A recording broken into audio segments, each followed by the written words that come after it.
Sometimes I visit a resort and I just think, I don't get it. That applied here, especially since there's another fantastic Intercontinental 11 miles away. I'm going to tell you all about it.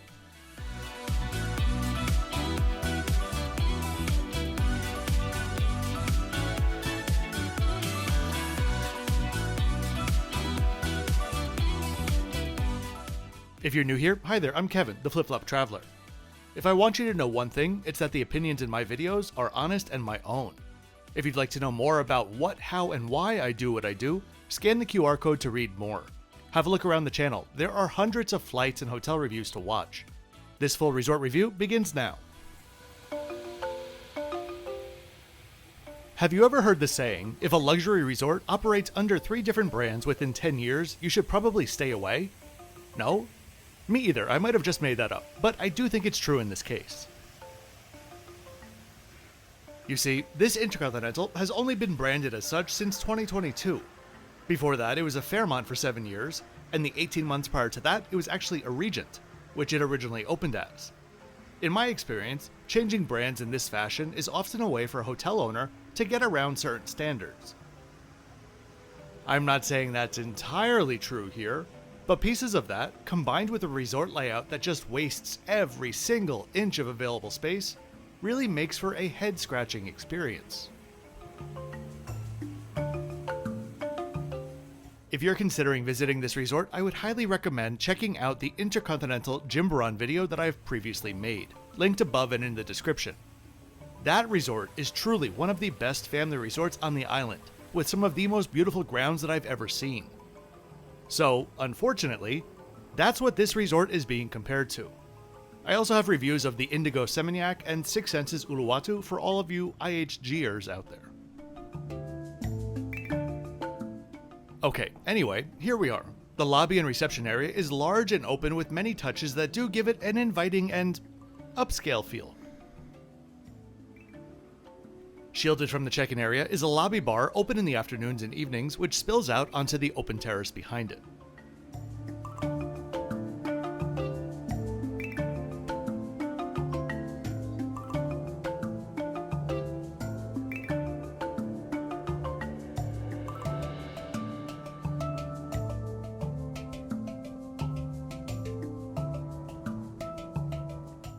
In a moment, I'm going to show you the single most beautiful vantage point at this resort, and I'm also going to explain to you why it completely ruins the resort. But first, let's take a look at where we are. Sanur is a beach community on the eastern shore of southern Bali, more or less directly across from the airport and a quick 25-minute ride away. As we zoom in, I'd suggest you take a close look at the property layout. Here we have the buildings where the hotel's 120 rooms and villas are located. This guy right here is one single villa. Now, like I did when I booked this, you might be looking at all of this space in the center and daydreaming about the lush tropical gardens that you'll be able to go, enjoy, and explore, right? Perhaps you're looking at the big pool and dreaming of drifting off to a faraway place. Problem is this. This entire area in the middle, save for 2 narrow walking paths to get to the pool, is inaccessible. The entire center of the resort is the spa, with a pond on top of it, and all of the other green areas are fenced off. And then the pool area itself, this whole section is raised, and though I do think it was part of the original resort, it feels like a detached, cheap, frankly, afterthought. You'll see. Feel free to pause the video if you'd like to check out the need-to-know FAQs. And here we are. It's a beautiful property to look at from the rooms which surround it, but it's essentially only there to look at. At the Intercontinental in Jimbaran, 11 miles away, there are literally endless garden spaces to walk through. Beautiful integrated pools. Screw it, I'll just show you 20 seconds of it. The one thing I will concede to the Sanur property is that the rooms here are larger and much nicer. Just a quick FYI, if you're planning a trip to Bali, you've got to check out my Bali playlist, which has around 17 resort reviews on it from all over the island. It's linked in the description. So let's go for a walk to the pool and you'll see exactly what I'm talking about.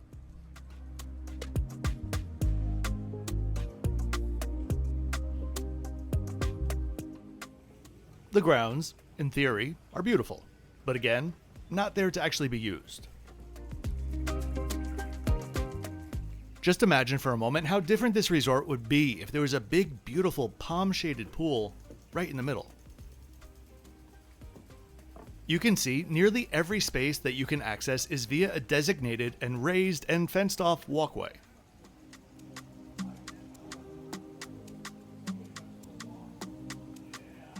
Up here to the left is the entrance to the central spa area. Across from that is this gray building housing the kids club, fitness center, and a restaurant on top.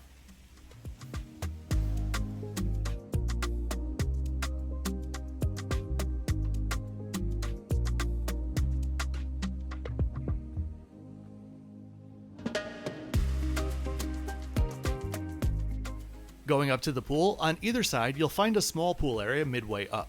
Each pool on the sides have seating for like 7 people.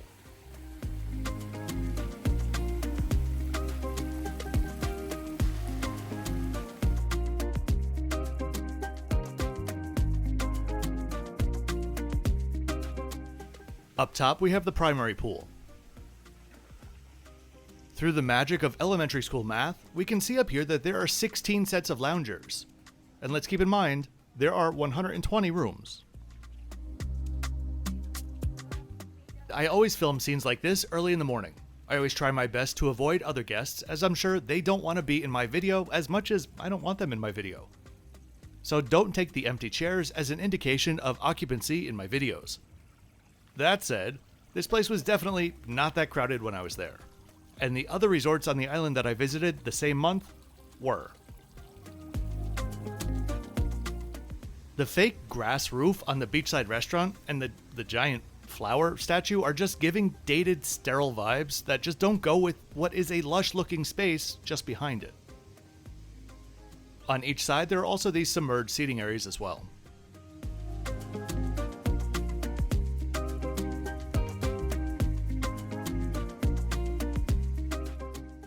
Just behind the pool is the Nyala Beach Club. Beautiful views, but keep in mind that we're facing east, so this is only a sunrise view. I apologize, normally I'd show you the menus here, but for some reason they don't publish them at this resort, which in and of itself is usually a red flag for me.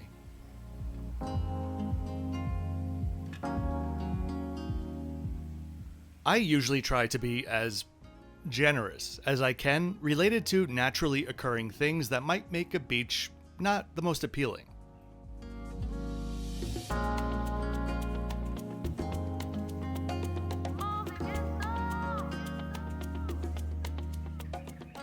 I visited this beach 3 times in front of the Intercontinental, and this is the best that I saw it.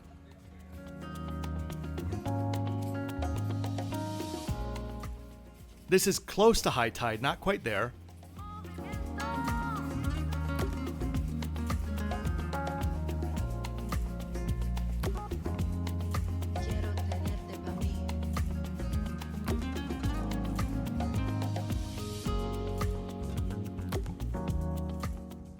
But it's literally a couple hundred meters down the beach from the Hyatt Regency and the Andaz. This is what the water looks like just down there a couple hours later. So let's assume it does look like that here. But even if it was that beautiful, the smell here was really off-putting. The beach restaurant, which is just behind the beach, is where I had dinner. There was a wedding in the main restaurant, so this was the only option. I had family on the island staying at another resort, and I let them know beforehand if they wanted to not come, it was okay because it smelled so bad.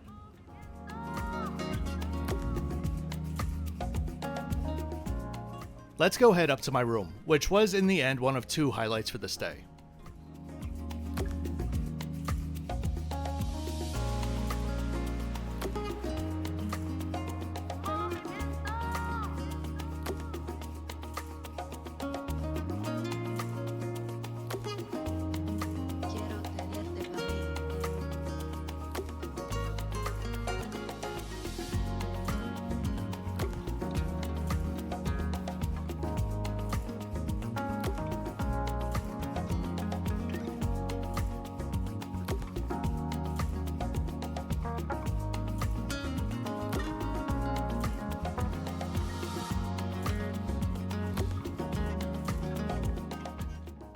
The rooms have been, let's say, refreshed and intercontinentalized.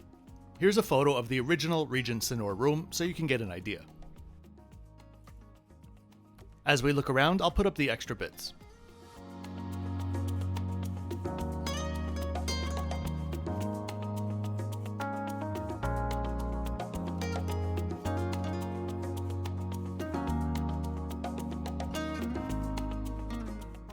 There are 4 things about this room which actually stood out to me. The first being the layout itself, followed by the bed and the linens, which were really top quality and extremely comfortable. The other 2, which you'll see in a bit, were the outdoor space, which is massive, and also the pass-through Butler box, which is a rare but really thoughtful detail. Unfortunately, no proper coffee machine. There is a French press, but they only provide finely ground coffee, so you're more or less brewing sludge.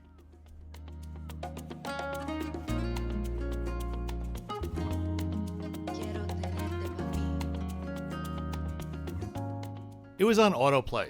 I was multitasking. I was feeding my baby Goose.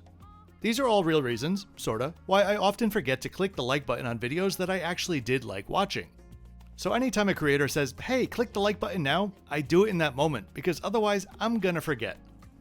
Grassroots support is what keeps channels going, much more so than any algorithm ever could. So if you enjoy this video today, be sure to click all the buttons, but just the good ones. My Patreon is also linked in the description below. Thanks very much in advance.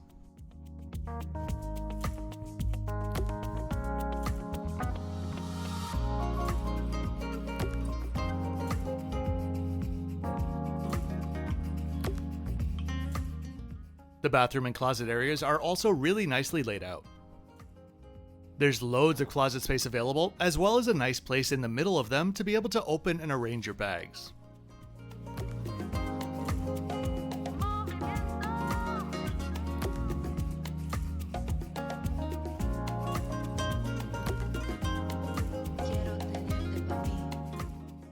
This is the part of the closet that doubles as the service pass-through.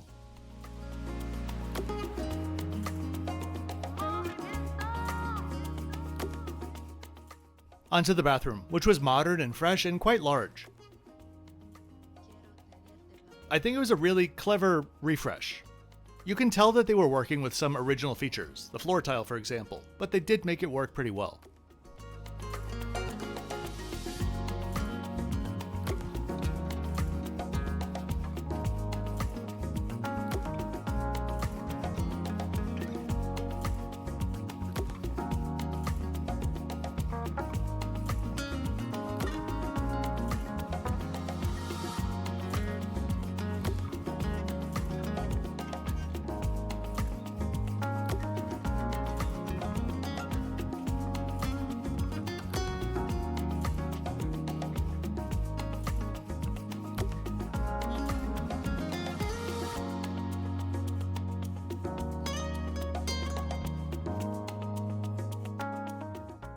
My only 2 complaints in the bathroom were the generic bath products and the sound of a strangled goose.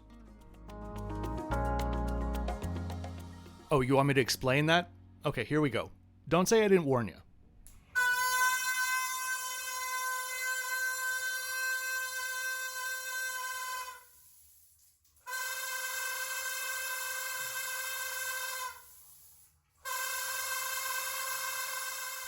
I hope you enjoyed that as much as I did the first time I heard it, nearly putting me in the hospital for a mild heart attack. Let's go check out the balcony cum living room. It was undeniably a fantastic space, with large sofa areas, a central table and chairs, and armoires that were sealed shut, flanking the space. There's a privacy shade that can be lowered, and the black panels can be closed as well.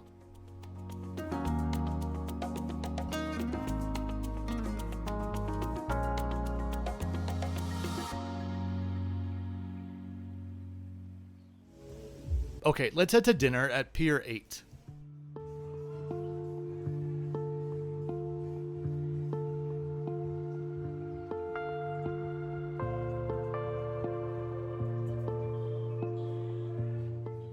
Nicely designed with indoor and outdoor seating, the service and the food here was the other highlight of the property. Especially considering the service in much the rest of the resort just fell pretty flat, especially for Bali. The cuisine here is a bit all over the place, but was all around well prepared. First up we had a meze platter, which would bring an 8 out of 10.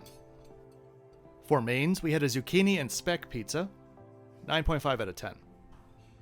We had a strip loin tagliata style, which was a 7 out of 10. Would have been better without the sauce. And then there was also a portion of beef rendang, which was a really good 8 out of 10. One strange note about the hallways, they're not really too keen on keeping them well lit.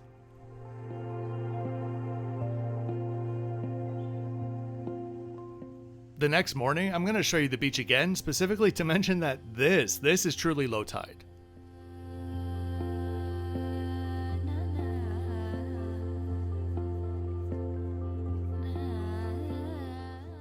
There were non-resort workers burying the seaweed, but at the pace they were moving, I'm curious if they've yet to finish. Some of the ponds at the resort itself weren't too much better. This is the one at the entrance of the spa. Yummy. For breakfast, we head to Ganggang. This space was closed the night prior for a wedding, otherwise we probably would have eaten here due to the smell.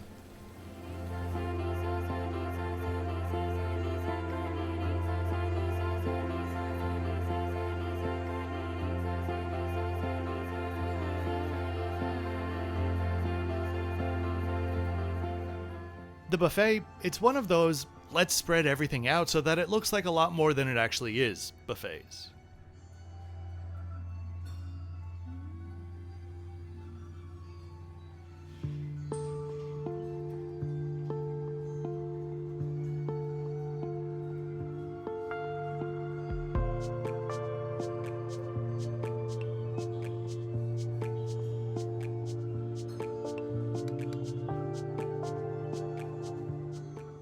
At the Intercontinental in Jimbaran, their buffet was also not their strong suit, but it was definitely better than here.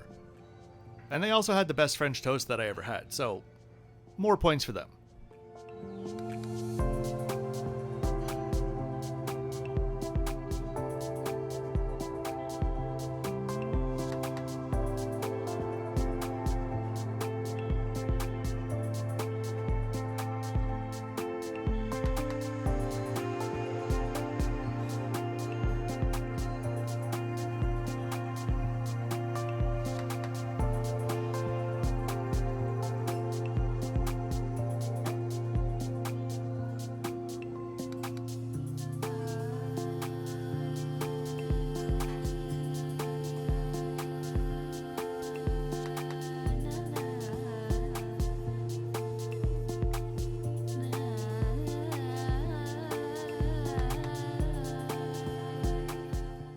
Nothing was bad, there was a decent variety, just nothing to impress. There was also a separate small a la carte menu for some items. I ordered a paratha, which was horrible. I'm pretty sure it was one of those frozen rotis. And so I also ordered the eggs benedict, which were looking a little bit anemic. Ranking wise, it's coming in at a 104. You'll get fed, but you probably won't remember it next month. I would also like to point out that I did decide to promote the Andaz Bali to the #1 spot. I did so simply because of the scale that they operate at, which I think is fair to consider. The food at Como is incredible, but they have much lower volume, which helps them achieve the high standards that they have. Andaz Bali during breakfast time is jam-packed, and they still deliver the best breakfast in Bali. For the first 18 months that IHG had this property, it was consistently pricing well below the Intercontinental in Jimbaran, and so I think there was a small argument to be made for this place at that time. But now, it's consistently pricing above the other Intercontinental and on par with the new Indigo Seminyak. It's just not worth it. That felt like an abrupt ending. Well, anyway, I do hope you enjoyed this resort tour today. If you did, please be sure to click the like button and subscribe with notifications on for 2 new videos each week. I'll see you next time for one of the coolest little flights that I've taken in quite a long time. A 35-year-old turboprop to East Timor. Oh, and as always, thanks for watching until the end.